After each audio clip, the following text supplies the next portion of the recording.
Secret number one. Credit cards are the #1 cause of bankruptcy in the United States. #1 cause. 99% of all my cases have credit card debt in them. Now, I think filing bankruptcy is a lot like getting into a car accident. Someone that is a safe driver, or who's a speeder, or actually a saver, can still get in a car accident. It's just less likely. Grandmas who drive very slowly and safely typically still get in car accidents. On the other hand, fast drivers, or people that I consider spenders, get into bankruptcy or have financial problems, probably with a higher incidence. By the way, what kind of a financial driver are you? A spender or a saver? Think about that. I'm actually a spender, which is kind of ironic for what I do. But that's just me. But my point is, I think there is a certain randomness to people needing to file for bankruptcy. Some people just encourage it a little more.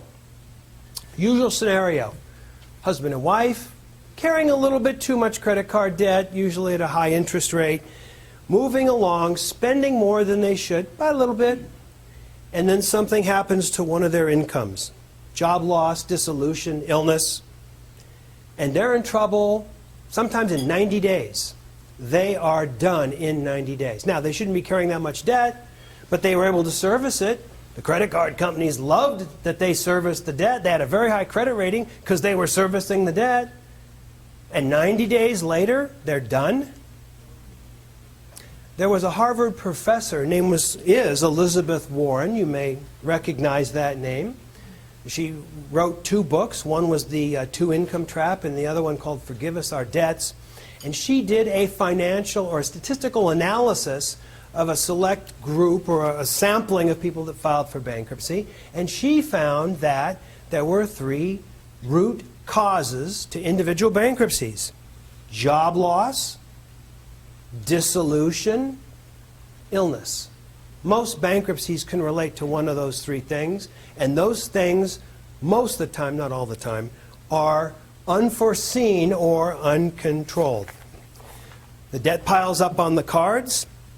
It's the best place, not best place, easiest place for people to borrow money by charging and paying only the minimum monthly. The debt accumulates, and they're done in a very short period of time.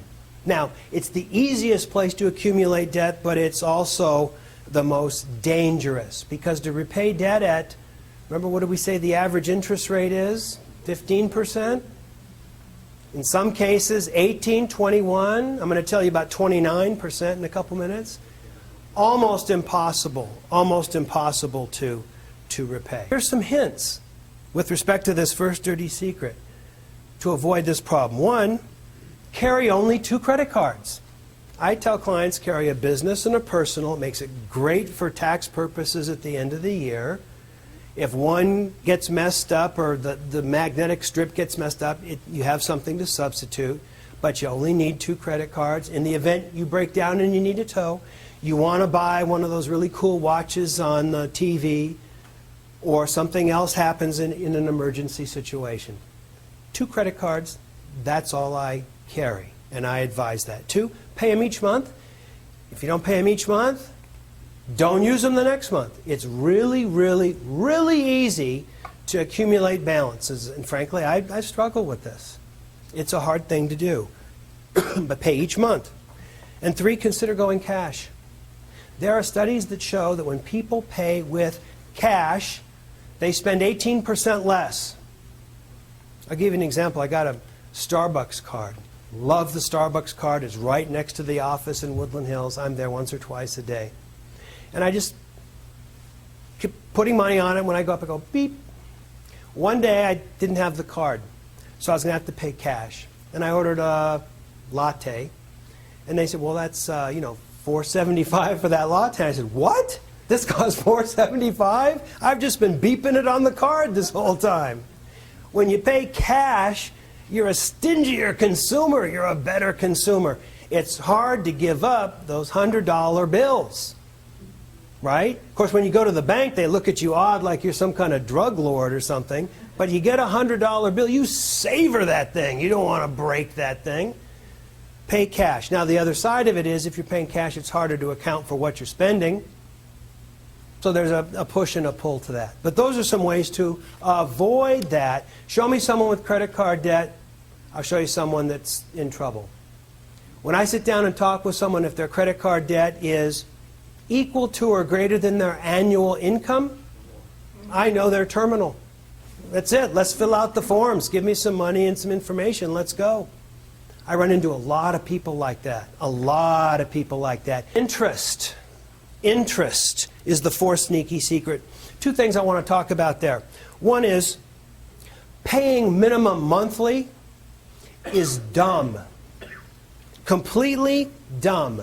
Usually, we pay 1 to 3% of the balance, and it takes 20 years or more to pay off minimum monthly. Almost impossible to pay off a debt when you're paying the minimum monthly. If anyone wants to sell you something based upon the premise, well, the minimum monthly would only be this, walk away. They don't have confidence in their product. They're selling you cruddy financing. Minimum monthly is a fool's errand. Now, it's great business for them. They're getting 15%, 20%, 21%. And if you take a big pool of debt, that's a marvelous money-making opportunity for the company. But it's not so good for us. Not so good for us. Yeah? Made to put, most of those statements now they have, how long it takes. Were they made to put that on there? Yeah, there was a federal law 7, 8, 9 years ago. And that's been good. Hasn't slowed some people down. But yeah, exactly. I mean, you consider the rule of 72, money doubles at 10% every 7 years or vice versa. You're paying a higher interest rate, it's going to double just that much quicker. No one should ever think about carrying a balance or paying the minimum monthly payment.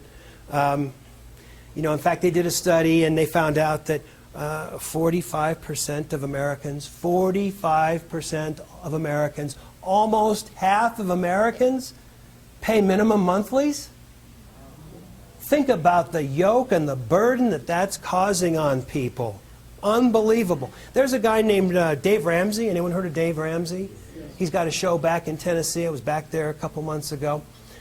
He talks about this, and what he does is he says, look, if you're going to work your way out of debt, you can't pay minimum monthly. You got to chunk it down. You got to eat jelly beans and cotton candy for a couple years. And if you pay it all off by chunking it down, you come to my radio station, I was there, and people walk in and they scream over the air, we're debt free. And that's kind of cool. But those people are working 1, 2, 3, 4 years doing without a lot of stuff to get that debt paid off. That's a good solution for someone that's a marginal bankruptcy client. And I encourage it. But boy, they really sacrifice. They really sacrifice. Okay?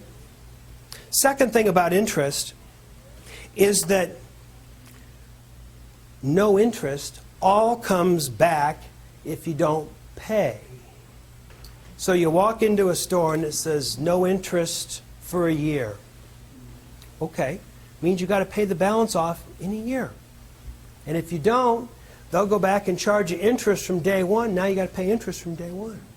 So never do one of those deals. I bought a washer and dryer with Sears. And when we bought them and we put them in, it was so nice, shiny, pretty. The old ones that had lint in the lint trap and stuff. And it was so nice when they came in. But 6 months later, we had to pay. And of course, we wanted to pay it off in full because we didn't want to pay interest.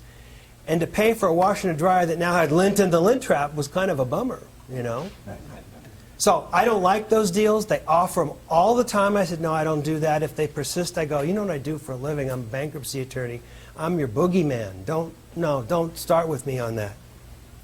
I had a friend that went to a local mattress store. They sell mattresses that you dial in a number or something. I don't know that I can say the number. And he looked at the fine print. He was going to buy one of these beds. And he said, okay, I'll take it. And they said, we have no payments for a year. And they signed him up. He went home. He looked at the paperwork. If he didn't pay in full in a year, the interest for the prior year comes back at 29%. He would pay a third more if he missed the date. And he could have wrote the check at the uptake. But if someone says, well, you don't pay for a year, I mean, that's really attractive, right? But they know that enough people are going to miss that deadline that this is good business. So don't do it. There are electronic retailers that do the same thing. I could go on and on and on with people that do this. Don't do it. Don't need it. Don't need a department store credit card because you can pay cash. Or you can use your one credit card if you pay it off every month, right? Who needs all these credit cards? Remember, it used to be that the affluent ladies that were going shopping had the wallet with, they'd open it up like this and there'd be all the credit cards. Now it's like cash. Because who wants to manage all that plastic and do all that stuff and take all that risk and think about it? No, no one wants to do that. Don't do it. It's a waste of time. And certainly don't pay retroactive interest if you happen to miss that date.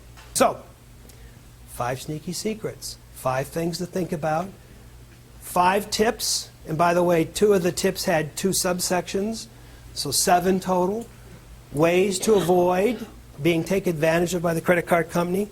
You're going to see a Visa card thing at the Super Bowl. I think they sponsor the it's Pepsi now, but they do these commercials. You know, hey, they lose your luggage, run off to Greece. Oh, that was Amex. Or, you know, it's smart money. Huh? It's smart money? We know it's the stupidest of money. You're going to look at these ads now and go, oh my God, what a terrible thing. I'm not going to participate in it anymore. And that's my hope. You'll think back to, you know, Hagen talking about all this crazy stuff and go, I'm not going to do that anymore. I'm not going to let them record my phone conversation anymore. I'm not going to pay that membership fee anymore. I'm going to be a lot more proactive about this. So hopefully, I've been able to reveal some of their secrets, maybe hopefully appall you a little bit on some of these things like 29% interest. Hopefully saved you some money. Go home and call them up. Look at your statements. Hopefully reduce your risk maybe of incurring debt. Reduce your exposure to bankruptcy. 5 sneaky secrets the credit card companies don't want you to know. Thank you very much.